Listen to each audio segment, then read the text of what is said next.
ሰላም ሰላም ውድና የተከበራችሁ የቲቲ ግሬስ ፋሚሊዎች እንዴት ናችሁ? እንደምንድናችሁ? እኔ ደህና ነኝ፣ ሰላም ነኝ። እንግዲህ ዋጡት እንግዲህ ምንም ማድረግ አይቻልም። አሁንም ከዚህ ቦታ አልወጣሁም፣ እዛ ነኝ ያለሁት።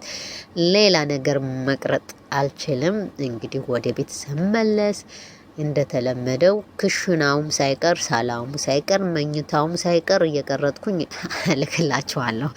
ግን በአሁኑ ሰዓት ግን እዚህ ቦታ ነኝ ያለሁት። እንግዲህ የምሰራቸው ቪዲዮዎች በእንደዚህ መንገድ ይሆናል ማለት ነው እና ዛሬ ይዤላችሁ የመጣሁት ከቡጥቡጥ ጫጫታ ለየት ያለ ነው። እሱ ደግሞ ሄሉ ማያቃት የለም። ሄሉ የቡታጅራዋ የአርባ ምንጭዋ ሄሉ እንትን የናሂ እህት ሳትሆን ሄሉ የቡታጅራዋ የድሮ ፍቅረኛ የማርክ የነበረችው ሄሉ ማለት ነው። ስለዚህ ስለ እሷ ጉዳይ እስኪ እናውራ። ሁሌም ስለ እነዚህ መጨቃጨቅና ቡጥቡጥ ጫጫታ የሚወዱ ሰዎች ከምንሰራ እስኪ እች መልካም ሴት ደግሞ ሀይ እንበላት። እንዴት ናት? እስኪ አስተያየት እንስጣት በማለት ነው የመጣሁት። እርግጠኛ ነኝ ሄሉ የምትወዱ ብዙ ሰዎች አላችሁ፣ ሄሉን የምታከብሩ ብዙ ሰዎች አላችሁ እና የእሷን የሚያስደስታችሁ የእሷ ነገር የሚያሳስባችሁ ብዙ ሰዎች አላችሁ።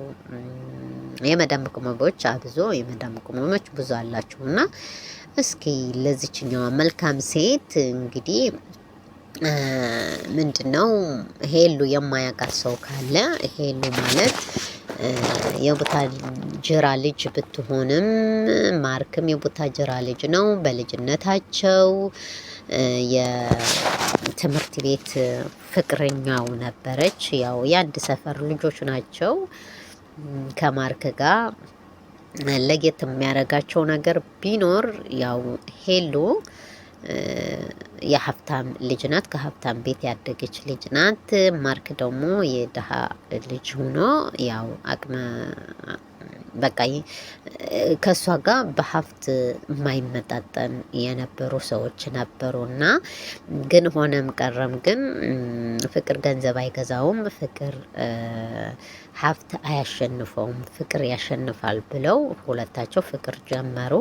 ፍቅር ሲጀምሩ በትምህርት ቤት ትምህርት እያሉ ሲገናኙ ብዙ ነገር ሲያሳልፉ አልፎ አልፎ ደግሞ የሄሉ ወንድም ነይ እፈልግሻለሁ እያለ ማርክ ጋር እያገናኛት ነበር። ምክንያቱም አባታቸው ሀርድ ነበር። ወጥታ እንደ ፍላጎቷ መዝናናት አትችልም። እንደ ፍላጎቷ ከወንድ ጋር መገናኘት አትችልም የነበረችው ማለት ነው። ማናት ሄሉ ማለት ነው። እና ማርክ ደግሞ እሷን ሲፈልግ ወይም ደግሞ ስትናፈቀው በሴት ጓደኛ ወይም ደግሞ በወንድሟ አድርጎ ነበር የሚያስጠራት የነበረው እና እንደዚህ እያለ እየቀጠለ አባት ይህ ሚስጥር ያውቀዋል ማለት ነው። አባት ይህ ሚስጥር ካወቀው በኋላ በጣም ይናደድና ይበሳጭና ልጁ ማግኘት አለብኝ ብሎ ሄሉን ሲጠይቃት እንደዚህ ወሬ ሰምቻለሁ እንደዚህ ማይቻለሁ ሲላት ሄሉ ደግሞ ውሸት ስለማትወድ በባህሪዋ አዎ አባቴ እንዲህ ነው ምናምን ምንድነው ስራው ምናምን ስትለው አይ ገና ተማሪ ነው እኔም ገና ተማሪ ነኝ ብላ ስትነግረው ማገናኘት እፈልጋለሁ ላገኘው እፈልጋለሁ ብለው የሆነ ካፌ ተቀጣጠሩ። ሲቀጣጠሩ የሆነ ካፌ አባት በጣም የሚያስጠላ ተግባር ነበር ያደረገው ለማርክና እኛም በጣም ያስከፋን ነገር በጣም ያናደደን ነገር ነበረ በሰዓቱ ማለት ነው። ምክንያቱም ከአንድ አባት አይጠበቅም ብለን ነው። በእርግጥ አባት ለልጁ ብዙ ነገር ይመኛል፣ ጥሩ ነገር ይመኛል። ግን በዚህ ልክ ሊሆን አይችልም ብለን እኛ ከራሴ ጀምሮ ብዙ ተቃውሞ አድርጌ ነበር ማለት ነው። በነገራችን ላይ የሄሉ አባት ትክክለኛ አባቷ አይደለም፣ የእንጀራ አባቷ መሆኑ ለራሱ እኩል እኛ በሚዲያ ነው ያወቀችው እንጂ አባቷ እንደሆኑ ወላጅ እናቷ እንደሆኑ ነበር የምታውቀው። ግን እሷ ወላጅ አባቷን እንዳልሆነ ግን መጨረሻ ላይ አወቀች። አባት ግን መናገር አልፈለገም ነበር። ልጄ ነሽ ብሎ ደፋፍኖት ነበር። ግን መጨረሻ ላይ ተፈልጋም የሄሉ እናትም ቤተሰቦችም ተገኝተዋል ምናምን እያሉ ነበር። እና ከዛ ምንድን ነው የተፈጠረው ከማርክ ጋር እንደዚህ ተባብለው አባትየው ጋር አውርተው ከአባትየው ጋር ሲያወሩ መጨረሻ ላይ ከልጄ ራቅ፣ እንደዚህ ነው፣ ምን አለ፣ ምን ጥሪት አለ፣ ምን ሀብት አለ፣ ልጅ የምታስተዳደርበት ምን አለ ብለው ነው የጠየቁት። እና እኔ ገና ተማሪ ነኝ፣ ለወደፊቱ ግን ሊኖረን ይችላል፣ እንግዲህ በፈጣሪ ፈቃድ እንሰራለን፣ እንዲህ ይተፍተፍ እያልኩ ነው ምናምን አለ። እንግዲህ አንተ ራስህን አሳድግ፣ ከልጄ ላይ ራቅ፣ እምቢ ካልክ ግን ብለው ሽጉጥ አውጥተው ደቀኑበት ማለት ነው። በዚህ ተግባራቸው በጣም ተናደድንና ማርክም በጣም ክው ነው ያለው። በጣም ደነገጠ። አባትም እየተቀረጠ መሆኑ አላወቀም ነበር። ከዛ በኋላ ሄሉም ከቤት እንዳትወጣ ታገደች። እሱንም ከሄሉ ጋር እንዳይደርስ ተደረገ። ቢሆንም ግን ፍቅር ነው። ፍቅር ምንም ቢሆን ምንም ፈተና ቢመጣ ማንንም አያሸንፈውም እና መጨረሻ ላይ ምን ተፈጠረ? ይቅርታ ግን ለድምፄ ጉንፋን ስለያዘኝ ነው። እስካሁን አልለቀቀኝም ጋይስ። ምክራቸውም ደግሞ እየሰማው ነው። እየበጠበጥኩኝ እየጠጣው ነው። እንግዲህ እየተጋትኩ ነው። እንግዲህ እስካሁን ለውጥ የለውም እንጂ እና ይቅርታ እና እንደዛ ነው። ስለዚህ መጨረሻ ላይ እንግዲህ ለሄሉ ለማግኘት ሄሉ ጋር ከማርክ ጋር ለማግኘት ብዙ መስዋዕት ከፍለዋል። ማርክም እንደዛ፣ ጓደኞቹም እንደዛ ብዙ ለፍተዋል። መጨረሻ ላይ ግን ሄሉም ምግብ አልበላም ብላ ስንት ቀኗ ቤት ተዘግታ ነበር። ከዛ በኋላ እያለ መጨረሻ ላይ አባትም አመነበት። እንግዲህ ለሁለታቸው አስታረቃቸው፣ አብረው እንዲቀጥሉ መከራቸው። በዚህ ሰዓት ግን ምንም ነገር እንዳይፈጠር ተባብለው ታርቀው ፍቅራቸው ሲያጣጥሙ ነበረ። ከዛ በኋላ ብዙም አልቆዩም። ምን እንደተፈጠረ መሀላቸው ባናቅም በሰላም ተለያይተናል ብለው ሚዲያ ላይ መጡ ማለት ነው። ሚዲያ ላይ ሲመጡ ደግሞ ጋይስ ሁለታቸው እኩል ነው በሚዲያ የመጡትን። በቃ የኔና የእሷ ልዩነት እዚህ ላይ መቋጨት፣ የኔና የእሷ ግንኙነት እዚህ ላይ መቋጨት አለበት ብሎ ተስማምተናል ብለው መጡ። ምክንያታቸው ኬዛቸው ግን ማንም ያወቀ የለም፣ እኛም አላወቅንም፣ እነሱም አልነገሩንም ማለት ነው። ከዛ በኋላ ተለያዩ። ማርክም በሄሉ ጉዳይ አንድ ቀን ተናግሮ አያውቅም። ሄሉም በሱ ጉዳይ ምንም ተናግራ አታውቅም። ከዛ በኋላ ግን ሄሉ በህይወቷ ብዙ ወንዶች ይመጡ ነበር። ለማንም ልቧ ክፍት አልነበረም።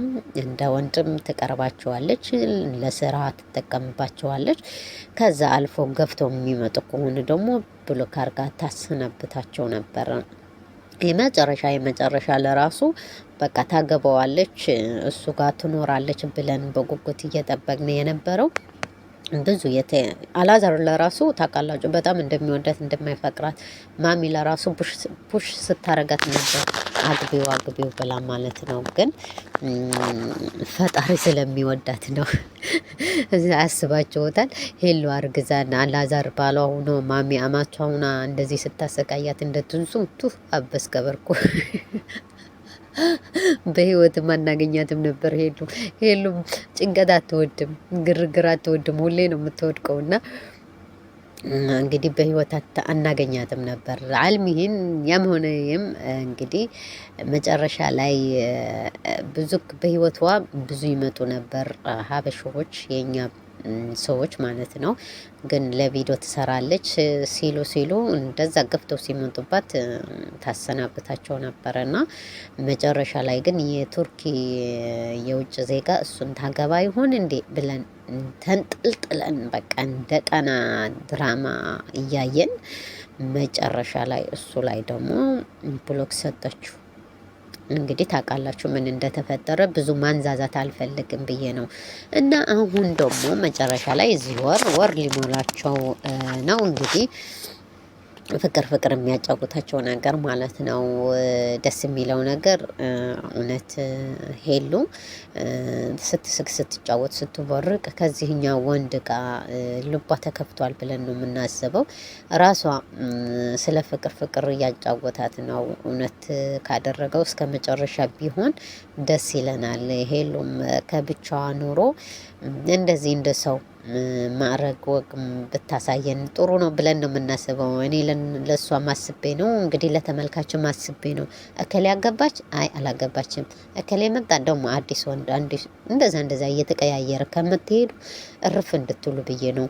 እና የሄሉ ወዳጆች የሄሉ ቤተሰቦች ሁላቸውም ለዚች ልጅ መደነቅ የለባትም። እውነት ለመናገር የቡታጅራ ልጅ አትመስልም። በቃ ያላት ክብር የራሷ ክብሯ በጣም ነው የምትጠብቀው እና ከማንም ጋር መልከስከስ አትወድም። የመጣ ሁሉ በመጣበት መንገድ ነው የምታስተናግደው። እንደዚህ ጫጫታ ቡጥቡጥ የምትወድ ሴት አይደለችም። እና ባይዘወይ ማርክ አመለጠች። ማርክም መልካም ሰው ነው በነገራችን ላይ እሱንም እንደዚህ ቡጥቡጥ ጫጫታ የሚወድ ሰው አይደለም።